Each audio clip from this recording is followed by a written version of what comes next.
தமிழ் பேசும் உறவுகளுக்கு வணக்கம். நான் மாஸ்டர் இது. நிறைய நாளாக நான் வீடியோ போடல. சில வேலை நிமித்தம் காரணமாக என்னால் நான் தொடர்ச்சியாக வீடியோ போட முடியல.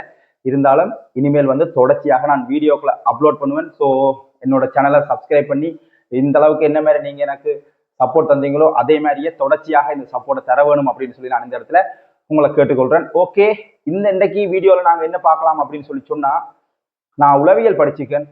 ஸோ இந்த உளவியல் இருக்கக்கூடிய சில விஷயங்கள்ல முக்கியமான யாருக்குமே தெரியாத சில ரகசியங்களை பற்றி நான் இன்றைக்கு சொல்ல போறேன். இதோட வீடியோ பார்ட் 2 பகுதி 2 இன்னொரு வீடியோவாக நான் போடுவேன். கண்டிப்பாக மாணவர்களுக்கும் சரி மற்றவர்களுக்கும் சரி இது ஒரு உதவியானதாக இருக்கும் அப்படின்னு சொல்லி நான் நினைக்கிறேன். ஓகே, வாங்க வீடியோவுக்கு போகலாம். ஒருவேளை நீங்க இதுதான் ஃபர்ஸ்ட் டைம் என்னோட வீடியோ பார்க்குறதா இருந்தா மறக்காம வீடியோவை சப்ஸ்கிரைப் பண்ணிட்டு அந்த பெல் ஐக்கனையும் கிளிக் பண்ணிக்கொள்ளுங்க. அப்போதான் உங்களுக்கு உடனடியாக நான் போடுற வீடியோவோட அப்லோட் கிடைக்கும். சரியா?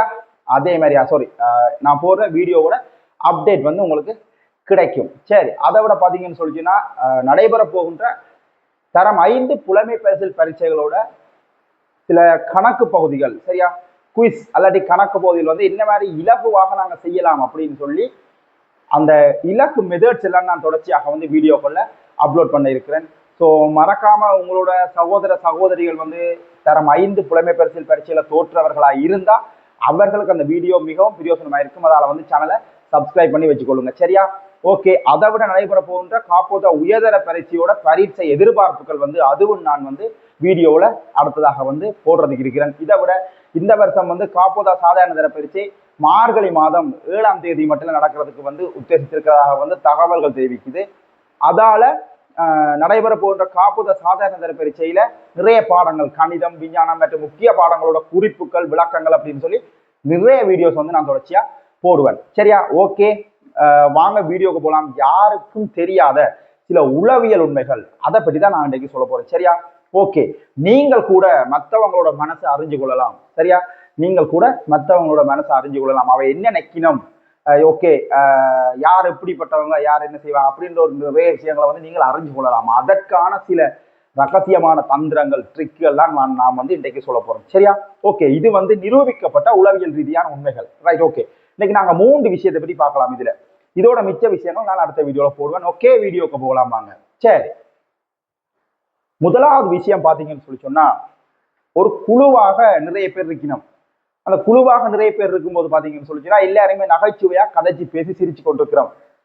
இங்கதான் விஷயம் இருக்கு. என்ன அப்படின்னு சொல்லி சொன்னா, யாராவது ஒருவர் மேல இன்னொருத்தருக்கு மனசுல பாசம், ஒரு விருப்பம் இருக்கு, ஒரு அன்பு இருக்கு அப்படின்னு சொல்லி சொன்னா நாங்க அதை அறியறதுக்கு ஒரு எளிமையான வழி என்னன்னு கேட்டா, இப்ப உதாரணமா ஒரு குழு ஆண்கள் பெண்கள் எல்லாருமாக இருக்கலாம்.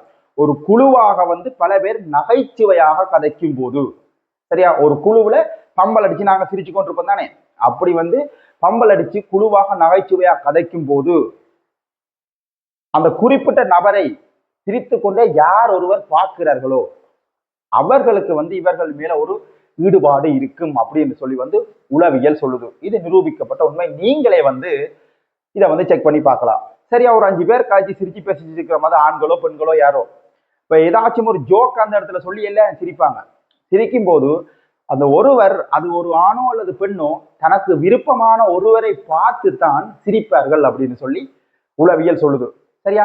அப்ப அவர் எப்படி சிரிக்கிறார், அவர் என்ன செய்கிறார் பாப்போம் அப்படின்னு சொல்லி, இந்த ஜோக்குக்கு அவர் எப்படி ரியாக்ட் பண்றார் அப்படின்னு சொல்லி அவங்கள பார்த்து தான் அதிகமாக சிரிப்பார்களாம். சரியா? இது முதலாவது விஷயம். நீங்க வேணும்னு சொல்லிச்சுன்னா ட்ரை பண்ணி பார்த்து கொள்ளலாம். சரி, 2வது விஷயம் என்ன அப்படின்னு சொல்லி சொன்னா பாருங்க, ஒருத்தங்க எங்களுக்கு பொய் சொல்றாங்க. சரியா? ஒரு ஆள் எங்களுக்கு பொய் சொல்றாங்க. இதை நாங்க சொல்றது பொய் அப்படின்றத என்னன்னு கண்டுபிடிக்கலாம். சரியா? இதுக்கும் ஒரு வழி இருக்கு. என்ன அப்படின்னு சொல்லிச்சுன்னா, ஒருத்தர் உங்களோட உரையாடி கொண்டிருக்கும் போது, உங்களுடைய நண்பனோ நண்பியோ யாரோ ஒருவர் உங்களோட உரையாடி கொண்டிருக்கும் போது அவ சொல்றது பொய் தான் அப்படின்னு உங்களுக்கு ஒரு சந்தேகம் வருதா இருந்தா, அவ சொல்லும் போது அவ சொல்றது பொய் தான் அப்படின்னு உங்களுக்கு ஒரு சந்தேகம் வருதா இருந்தா, நீங்கள் பதில் வார்த்தை எதுவுமே கதைக்காம அமைதியாக அவங்களோட கண்களையே பார்த்துட்டுருங்க. சரியா? நீங்க அதுக்கு பதில் சொல்லாம அவ சொல்றத சொல்லட்டுக்கும் அப்படியேன்னு சொல்லி விட்டுட்டு அவையோட கண்களையே பார்த்துட்டுருங்க. நீங்க ஸ்ட்ரெயிட்டா சத்தம் போடாம அவங்களோட கண்களையே பார்த்துட்டு இருக்கிறது அவையோட மனசுல ஒரு பயத்தை உண்டு பண்ணும். ஐயோ, நான் சொன்னது பொய் என்று தெரிஞ்சிட்டோ, ஒருவேளை கண்டுபிடிச்சிட்டாங்களோ அப்படின்னு சொல்லி ஒரு லைட்டா ஒரு பயம் வரும். அந்த பயத்துல அவங்க வந்து மாட்டிடுவாங்க. இந்த பயத்துல அவ சொல்ல வந்த டொப்பிக்கை வந்து மாத்தி சொல்லிடலாம். சில வழியில மாறி ஏதாச்சும் உளறி விட்டுடலாம், அல்லாட்டி உண்மையை கூட போட்டு வச்சு விட்டுறலாம். சரியா? இது ஒரு ரகசியமான ஒரு வழி. என்ன அப்படின்னு சொல்லி சொன்னா சைலண்ட். சரியோ? Silent is the best weapon of the world அப்படின்னு சொல்லி சொல்லுவாங்க ஆங்கிலத்துல. சரியோ? அமைதிதான் உலகிலே மிக சிறந்த ஆயுதம் அப்படின்னு சொல்லி. சரியா? இது ஒரு முக்கியமான ஒரு ட்ரிக். நீங்க கூட ட்ரை பண்ணி பார்க்கலாம். என்ன அப்படின்னு சொல்லி சொன்னா அமைதியாக இருங்க. அவங்களோட பேசிட்டு இருக்கும்போது நீங்க அதுக்கு பதிலா இது உண்மையா பொய்யா, இல்ல நீ பொய் சொல்ற, அப்படி இப்படின்னு எதுவுமே விவாதிக்க வேணாம். சொல்லட்டுக்கு அப்படின்னு சொல்லி சொல்ல விட்டுட்டு நீங்க சைலண்டா அவங்களோட கண்களை பார்த்துட்டுருங்க. சரியா? இந்த கண்களை நீங்க நேரடியா பார்த்துட்டு இருக்கும்போது அவங்களுக்கு ஒரு லைட்டா ஒரு குழப்பம் பெற மைண்ட்ல. ஏன்னா அவ சொல்லிட்டு இருக்கிறத பொய்யா இருந்தா கண்டிப்பா குழம்புவாங்க. ஆல்ரெடி அவள் கதைக்காம நிப்பாட்டிவிடும். நிப்பாட்டிட்டாலே உங்களுக்கு விளங்கிடும், ஓகே இவை ஏதோ மறைக்கணும், இல்லாட்டி ஏதோ மாறி பொய்ய சொல்லினோம் அப்படின்னு சொல்லி. சரியா? இது 2வது விஷயம். சரி, இன்னைக்கு சொல்ல போற 3வது ட்ரிக் என்ன அப்படின்னு சொல்லி சொன்னா, நாங்க கதைக்க ஒரு விஷயத்த அல்லது நாங்கள் விரும்புற ஒரு விடயத்தை, ஒரு வேலையை நாங்க செய்ய வேணும்னு விரும்புறோம். சரியா? அதை வந்து இன்னொருவர் மூலமாக செய்ய வேணும்.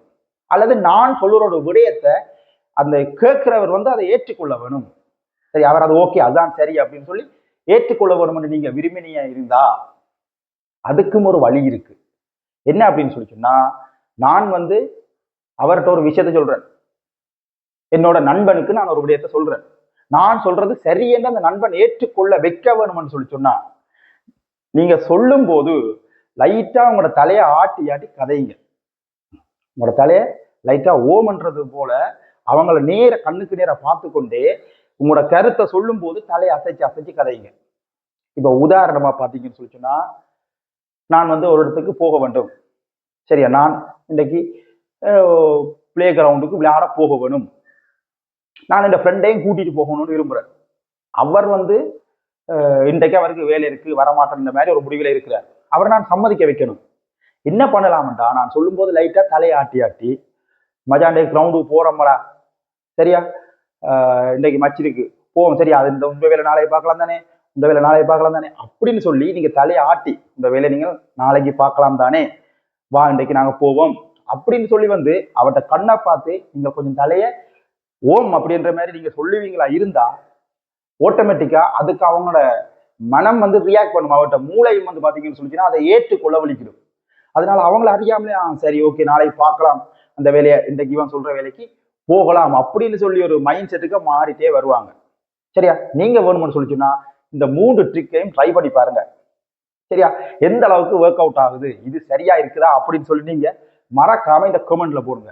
இன்னும் சில உளவியல் ட்ரிக்குகள் இருக்கு, நிறைய இருக்கு. சரியா? இன்னும் சில உளவியல் தந்திரங்கள் எல்லாம் நிறையவே இருக்கு. அதை பற்றி நான் இன்னொரு வீடியோல போடுறேன். சரியா? ஓகே, மறக்காம நம்ம சேனலை சப்ஸ்கிரைப் பண்ணுங்க. தொடர்ச்சியா நான் போற வீடியோக்கு வந்து ஆதரவு தாங்க. ஓகே, நன்றி. மற்றும் ஒரு வீடியோல பார்க்கலாம்.